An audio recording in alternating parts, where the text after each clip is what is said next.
the Solar Wilson Conversation. This is a forum where we share our views through the lens of a Nigerian, lesbian, legally married couple. I am Margaret Solar Wilson. And I am Moji Solar Wilson. Moji and I believe in and are committed to creating space for real, authentic, transparent, and inclusive conversation. We talk with each other and we talk with others. So sit back because it's time for real talk.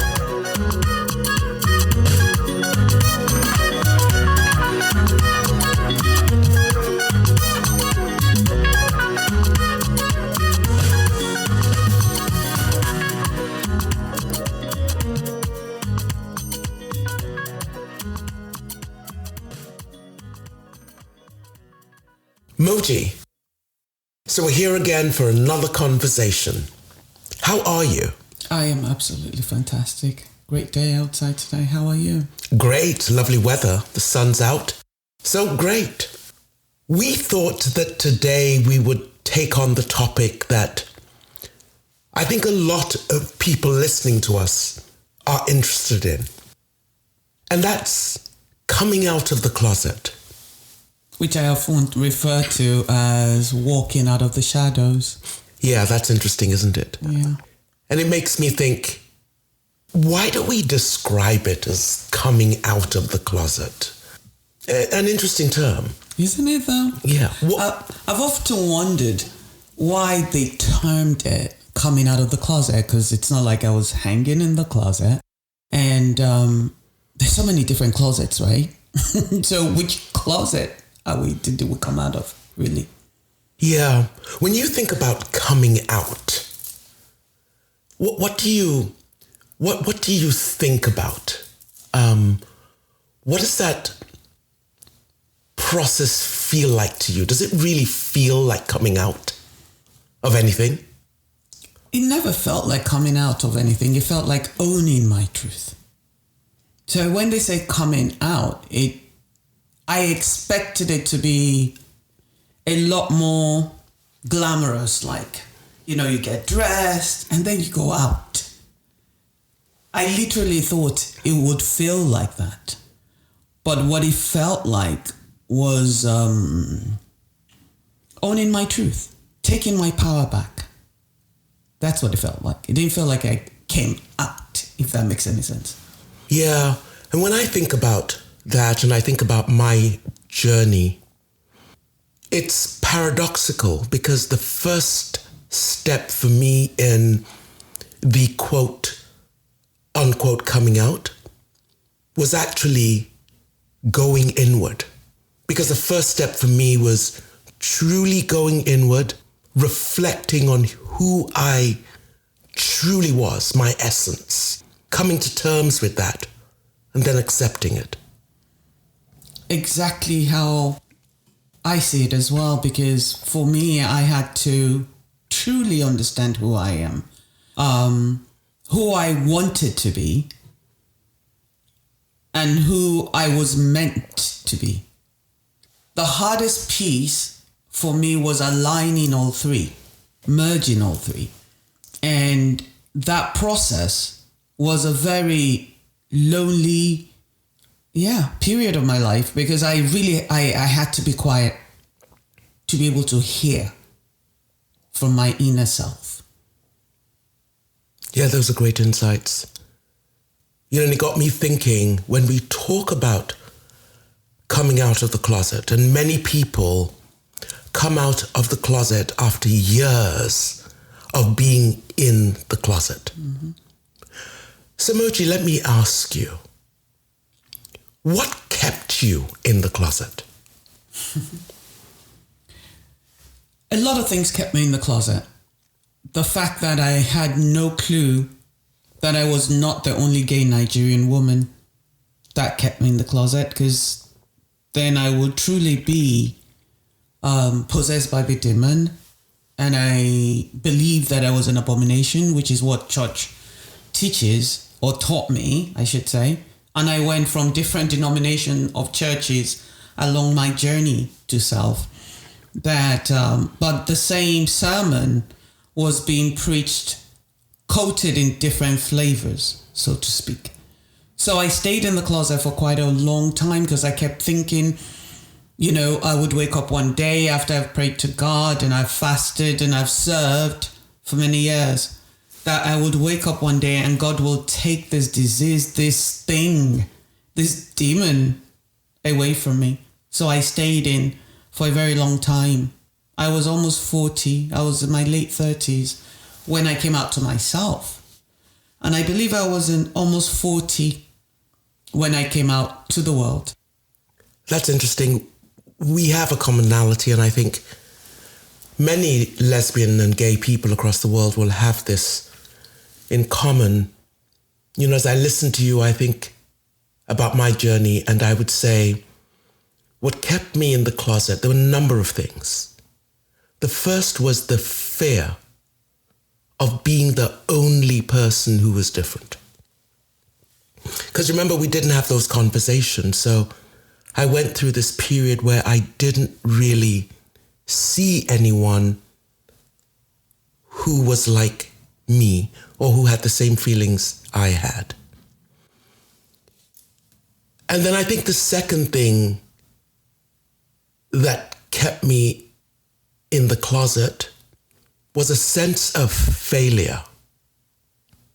Feeling that I had failed to be normal. And in doing so, I had not met the expectations of people around me. And there was a really strong dread that I would let people down if I were to truly share who I was on the inside. It's almost like you have to keep the mask on, because if you peel the mask off, people might run off screaming in horror. That's sort of the way, the picture I would paint visually. And so it was about fear, the feeling that I would let people down, and then, of course, that overwhelming sense of shame.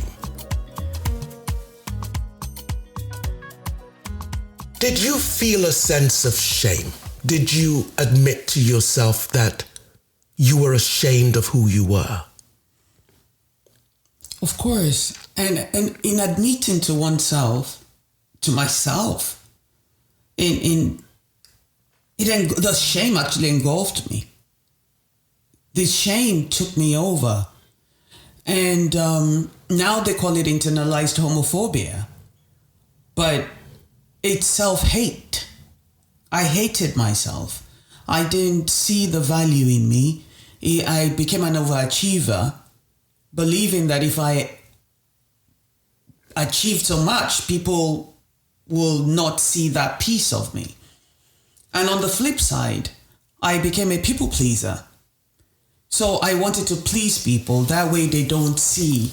They might just miss the fact that I'm much more attracted. I'm definitely attracted to women. And the fact that, it's not something normal, in quotation marks. And I want it to be normal. So it's interesting, and this conversation is really making me reflect. Because if you think about it, we both said we didn't really see anyone who was different. But the reality was, we did know people who were engaging in same-sex intimacy. Right. I mean, when we were younger, it wasn't an actual sexual intercourse, but it was sort of same gender intimacy, right?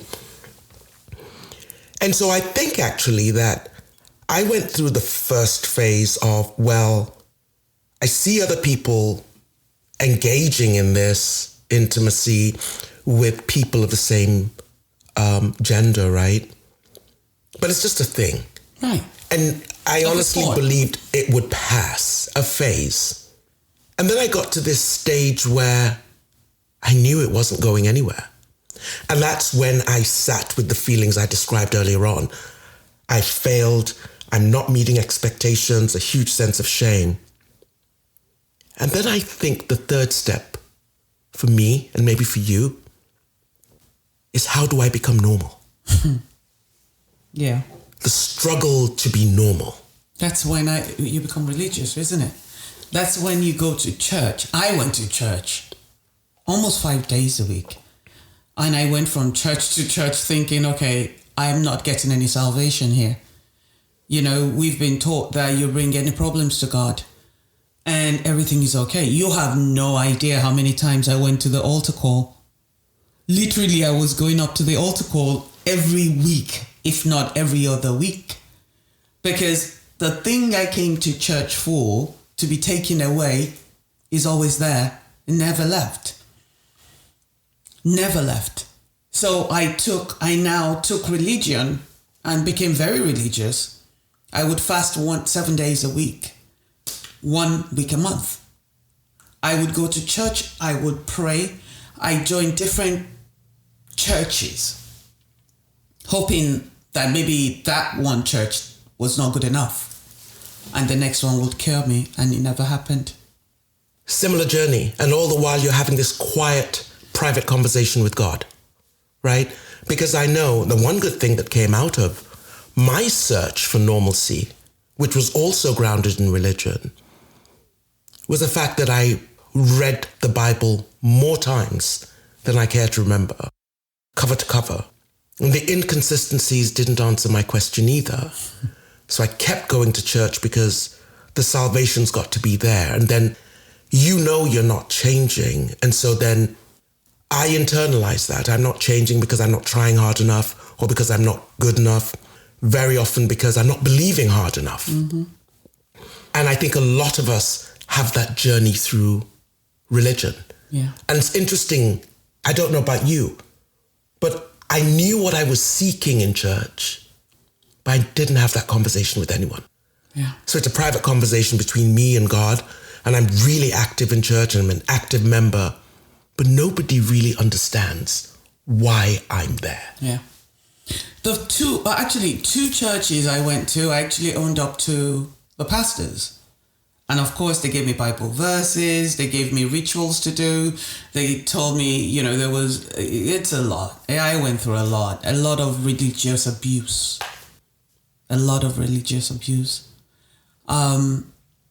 But it still didn't work, But another thing that I'm grateful for along my journey is that I was a Buddhist for 15 years. That was the most peace I ever had, but I still felt like there was something missing. Because Buddhism gave me peace and joy, but it didn't take that thing away, that sin away. So I went to church. And while on the journey, I read the Quran, I studied Ifa, just to see, wait, there must be somewhere in there somehow. We could just not, there had to be people like us before we came, or before the people that were doing stuff in school, or friends that I knew that were sleeping with each other. And then when they hit about 18 or whatever, they would go off with a man. Why could they do that? And I didn't feel like I could or wanted to. And that took a lot. And so I got to read a lot about different paths. And eventually I realized that spirituality is not in the building. It's inside me, And it seemed like somebody decided to peel the bandage off my eyes. A lot of pain, but hey.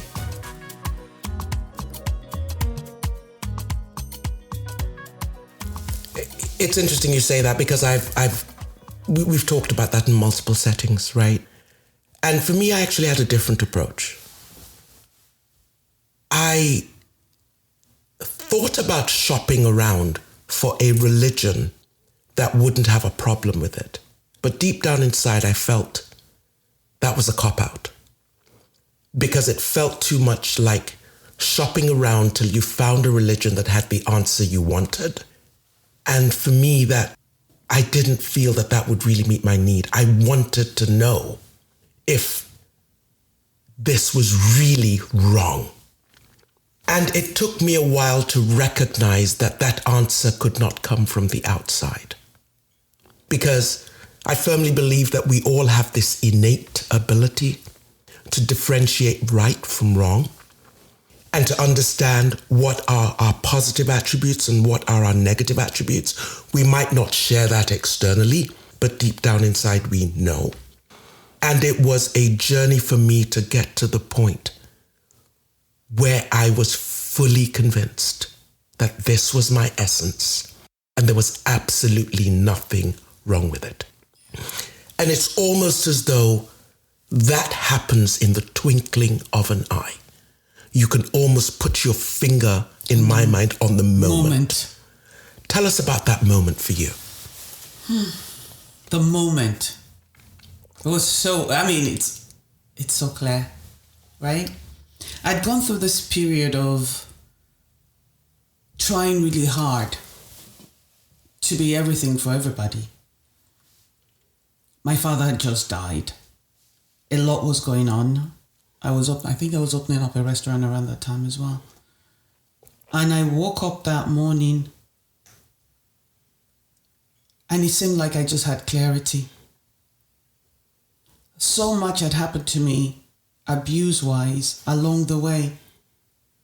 And in my previous relationship, because when you're in the closet, you don't pick the right people because you have low self-esteem. You'll more than often pick someone that doesn't really value you because you don't value yourself, right? So I'd been in this relationship because of my sexuality.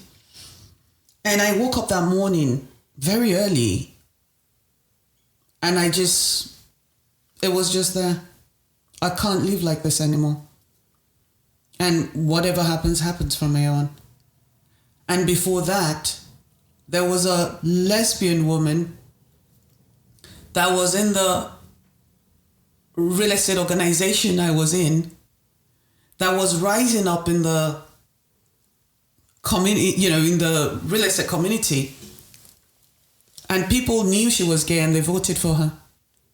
But I had never seen an African that was gay and saying I'm gay and, just living their lives and things. I'd never seen it. I had not seen it. The day I got out of bed and I walked to the mirror, I couldn't even look at myself.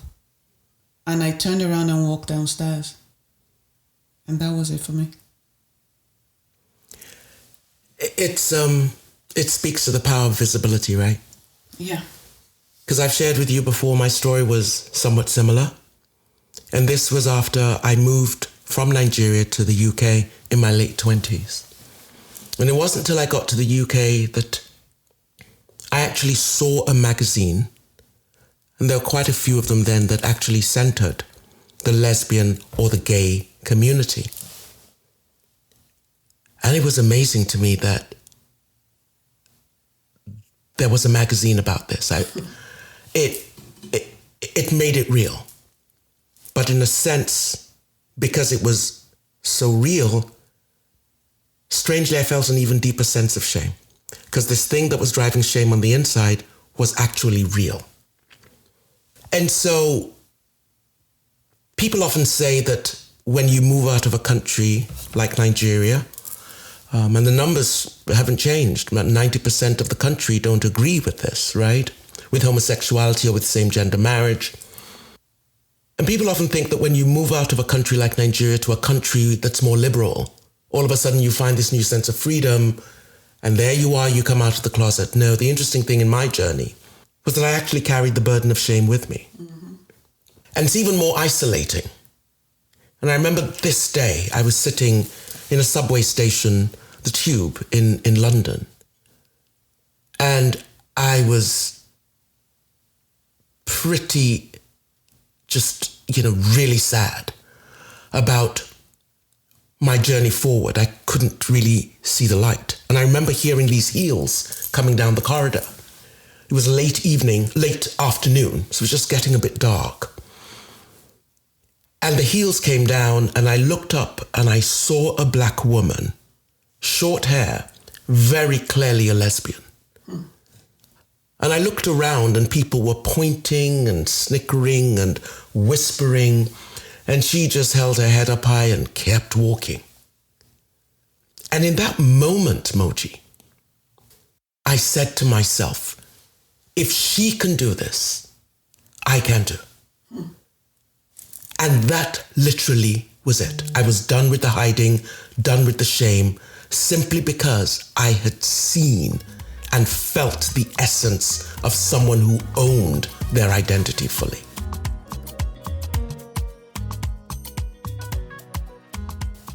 The power of visibility is amazing, because I think I've told this story many times. I was exhausted, I was tired. I ran 3 businesses. I had 22 employees. Life was just hectic. And I did everything I could not to come home. So I worked very hard. And I remember one Thanksgiving, it was a Thanksgiving, and I was just tired. So I popped a few pills, and then I popped some more, and the next thing I knew, I was in the hospital. You mean like sedatives? Yeah. Okay. Yeah. And I ended up in the hospital, and the family had come back from Thanksgiving dinner, and stuff was coming out of my mouth, allegedly. And I woke up, I felt like I was awake, but I wasn't. I was looking at my body. And this guy that looks Rasta, kind of Bob Marley-ish, locks and everything, walks up to me, and we start talking, and I'm like, I'm so tired. But I assume the feeling I had in that sphere, because I don't know if I was sleeping or dreaming, whatever it was, and it felt like I was talking to God, and I feel like I met God that day. And I believe that I kept saying, I'm tired, I just don't want to do this anymore, I don't want to be here. And he said to me, I have so much more for you to do. It's not your time. Oh, I'm exhausted, I'm tired, nobody understands me, I'm whatever. And he said, it's not your time yet. And I remember going home, starting therapy and all that. So the clarity for me, I think, started way before the day I came down, right? The clarity for me came weeks before I actually mouthed it, right? For you, there was it's beautiful, and a lot of times we don't understand how very important visibility is, and visibility that represents us, because there's all kinds of visibility out there. But it was nice to see, like, you saw the person walking and they owned who they were. For me, first of all, I had to look at myself and say, this is who you are. And up until that point, I'd been through 3 conversion therapies, one through, medical therapy, and then 2 through churches. Visibility is important anyways. That's where I'm going with this. And you said something important. You said visibility that represents us. Yes. And I think that's important, because I do remember in my journey, particularly after I got to the UK,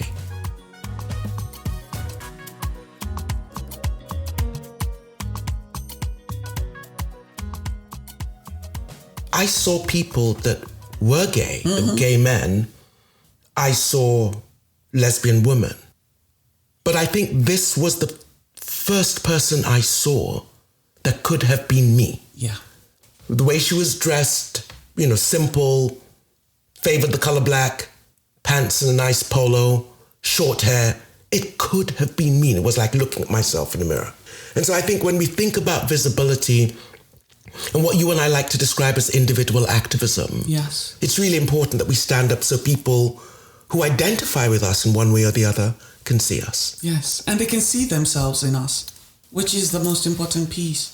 And when I saw that realtor person, a white woman, at one point she would show up with her girlfriend along the years. And I'm thinking, okay, so maybe it's a white thing, like they always say, right? But as my mind's eyes connected to my heart, and I could see through my third eye, and it sounds woo-woo, wow, I know, I was able to see more people that were gay, Because in those days, people were not announcing that they're gay, right? But you start to learn, you start to pick up gaydar. I can't explain it, but you'll see a couple of women together and you just know they're together, right? And as I was able to do that, my vision of myself became a lot clearer. You? I would agree. And I also think it's important as we have this conversation to understand that the piece we are talking about thus far is coming out to ourselves. Yeah. This has nothing to do with anybody else. In my journey, that was a critical first step.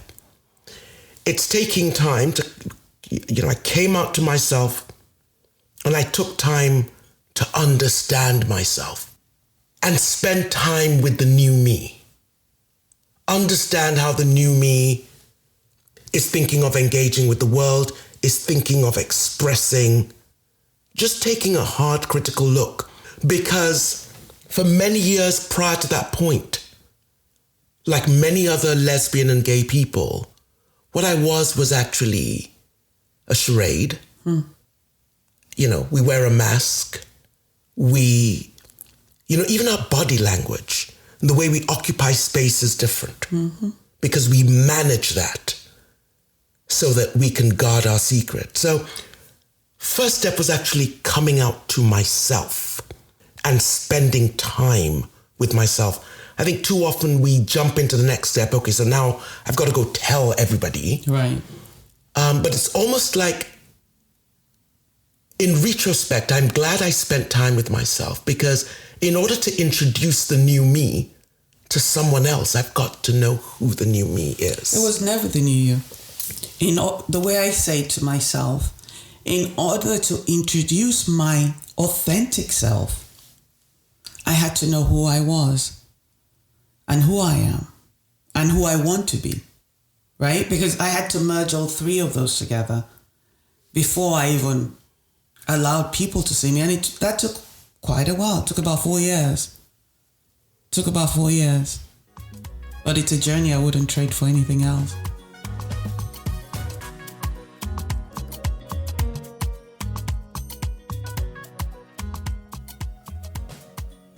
I have one question that I'd like to ask you before we bring this to a close, because we're going to continue this conversation because there's no way we could have covered coming out in one episode. But I think the question that I'd like to end this with to you, you are absolutely correct.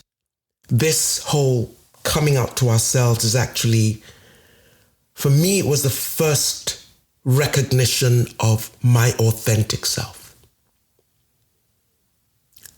Did you like your authentic self in that moment as it was coming out? No, I'm not going to. No, I didn't. I didn't like my authentic self because I was very confused. My whole life my identity had been wrapped in other things, trying not to look at myself. So it was Moji the realtor, Moji the talent manager, Moji the restaurateur, Moji the mother, Moji to everybody else. So I never really took the time to see me, to get to know me. So the me that I saw, I didn't really like because of what I had allowed to happen to me along the way.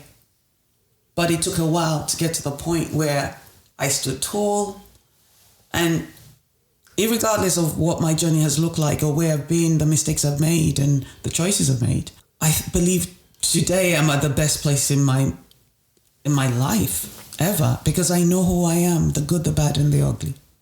And I've accepted all three of them. It's about a journey to acceptance, isn't it? Yes, it is. When I think about my first experience with my authentic self, I really didn't know what to do with my authentic self. And I must say that I was afraid for my authentic self because I knew my authentic self was not going back into the closet. And so for me, it was, well, I guess you're here now. Now what? And that's where we'll pick up on our next conversation. They're out of the closet. Now what? Moji, it's been a great conversation. As always, thank you for being here. And thank you for being you. Thank you everyone for listening in. Good night, everybody.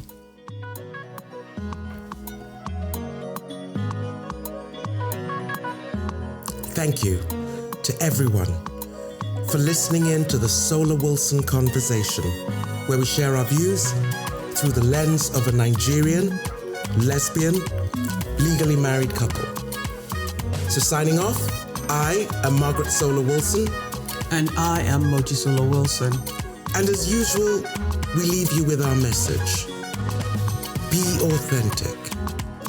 Your voice is unique and your words are truth. Your story is powerful. Never, ever be afraid to share your unique perspective and story with the world. Your story will touch someone. Thanks again for listening, and we'll see you next week.